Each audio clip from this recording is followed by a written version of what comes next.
আসসালামু আলাইকুম সম্মানিত দর্শক, সবাই রোজায় নিশ্চয়ই ভালো আছেন। রোজা শরীর ভালো রাখে, মন ভালো রাখে, সব কিছুই ভালো রাখে। কারণ ইবাদতে মানুষ মশগুল থাকে এবং ইবাদত কবুল হওয়ার শ্রেষ্ঠ সময় এই পবিত্র মাহে রমজান।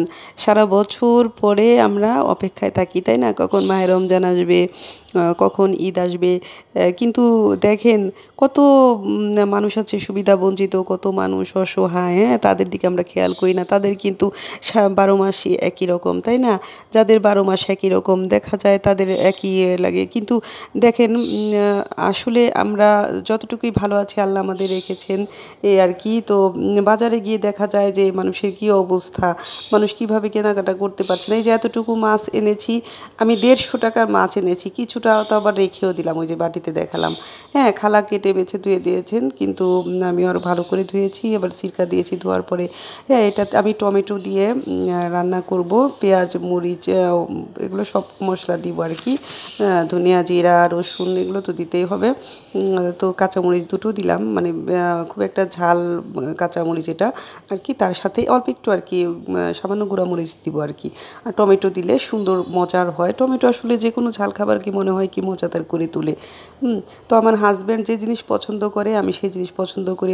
আমাদের মধ্যে মানে এতই আমাদের কিন্তু দূরে বাসা, আমার শ্বশুরবাড়ি চুয়াডাঙ্গা, কিন্তু অনেকেই ভাবে যে আমি বুঝি মানে আমাদের বুঝি অ্যাফেয়ার করে বিয়ে।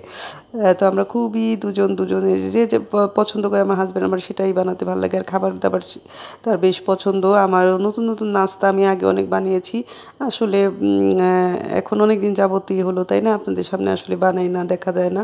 তো অনেক দিনই হলো, তো আবার চেষ্টা করতে হবে বানানোর আর কি। ইনশাআল্লাহ দোয়া করবেন আমাদের জন্য। আমার স্বামী মোহাম্মদ মমতাজুল ফারুক বাবলু, আমি ইশরাত জাহান লিজু। আমি বারবারই আপনাদেরকে নামটা বলি, কারণ জানি সবার যেন সবাই চিনতে পারে এবং মনে থাকে। আর এই যেখানে ওই যে দেখলেন আদা দিয়ে দিয়েছি, আদা তো ফ্রিজে থাকে, ওটা একটু মানে নরম হতে সময় লাগে। তো মাছ ধোয়ার পর যে একটা গন্ধ হয়, খুব ভালো করে সাবান দিয়ে ধুয়ে একটু আদার পানি দিয়ে দিলে আমি দেখেছি সেই দুর্গন্ধটা দূর হয়ে যায়।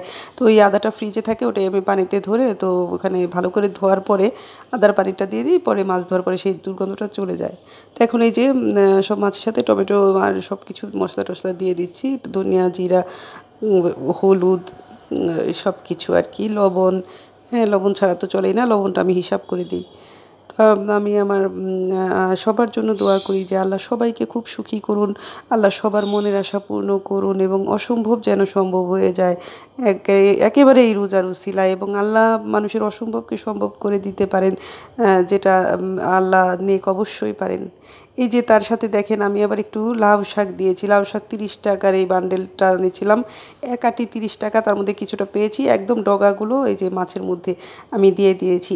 অনেক অনেক মজা হবে এগুলো মাছের মধ্যে যদি কিছুটা পাতা দেওয়া হয়, কোনো শাক পাতা, আমার মনে হয় বিশেষ করে লাউ পাতা। এটা তো মানে পাতুরিতেও বেশ ভালো যায়, তাই না? আমি ইচ্ছে করলে পাতুরিও বানাতে পারতাম, মানে আমার মনেই ছিল না। তো পরে আমি মনে করেছি এটা যখন নাকি মাখানো টাখানো হয়ে গেছে, তখন মনে হয়েছে পাতুরি বানালেও তো ভালো হতো, তাই না? মাখিয়ে একসাথে দিতে পারতাম, খুবই মজার হয়। তো দেখলাম যে ঠিক আছে, দিয়ে যখন ফেলেছি কয়েকটা ডগা দিয়ে রান্না করে ফেলি, আরও অনেক মজা হবে। চামচ দিয়ে মাখিয়ে নিচ্ছি কারণ হাতে ঝাল লাগে, মরিচের ঝাল। তো এই তো দেখেন যে এই অবস্থা। তো তারপর কি বলবো, তো এখন রান্না হলে তো মানে খাওয়া, তো দুপুরবেলা টেস্ট করা যাবে না। আমি অবশ্য টেস্ট যদিও করা যায়, তা আমি করি না। আমি কিন্তু একবারে চোখের আইডিয়াতে এমনিতেও মানে আমি যখন রোজা মাসগুলো ছাড়াও অন্যান্য মাসও আমি খুব একটা মানে মুখে নিয়ে টেস্ট করি না আর কি, যে কতটুকু লবণ কী হলো। এটা কেন জানি আমার একটা অভ্যাসে পরিণত হয়ে গেছে। একটু তাপ দিয়ে কষিয়ে নিয়েছি কিন্তু আমি, তারপর পানি দিয়েছি। কাঁচা মাছ মাখিয়ে রান্না করা হয়, মজা হয়, কিন্তু আমি এখানে একটু কষিয়ে নিয়েছি। তো এই যে লাউ পাতা সব কিছু দিয়ে দিলাম, কিন্তু খুবই কিন্তু সুঘ্রাণ সুঘ্রাণ বের হচ্ছে। ঢেকে দিয়েছিলাম, পরে দেখি যে থাকে এই পানিটা, কারণ মাছ তো হয়ে গেছে এই পানিটুকু শুকাতে। তো এখন একটু না ঢেকে দিলাম, একটু সেদ্ধ হতে থাক, সেদ্ধ হতে থাক। অনেক সুঘ্রাণ বের হয়েছে, রাতে বলতে পারবো কেমন হয়েছে। চোখে দেখে মনে হচ্ছে যে খুব মজা হয়েছে। তারপরে শেষে দিলাম আবার ধনিয়া পাতা। বুঝতেই পারছেন কেমন মজা লাগতে পারে ধনিয়া পাতা দিলে। ধনিয়া পাতাতে একটা বিশেষ ফ্লেভার নিয়ে আসে খাবারের মধ্যে। দেখতেও সুন্দর লাগে। মানে আমরা যে কোনো ডেকোরেশনে কিন্তু ধনিয়া পাতা, তাই না, ব্যবহার করতে পারি। ঝাল ডেকোরেশনে যে কোনো বলতে যেটাই দেওয়া যায় আর কি রান্নায়। আবার রান্না বাড়ার ক্ষেত্রে দেখা যায় যে আসলে ডেকোরেশন করে দিলে খুব সুন্দর লাগে। তো আমার হাজব্যান্ডের খাবার দাবার পছন্দ। আমি চেষ্টা করি আমার হাজব্যান্ডের সব কিছু আমার মানে আমাদের জন্য দোয়া করবেন যেন আল্লাহ সবার মনের আশা পূর্ণ করেন, আমার মনের আশা পূর্ণ করে দেন। এই রোজার উসিলায় সবাই সবাই ভালো থাকবেন, অনেক অনেক ভালো থাকবেন।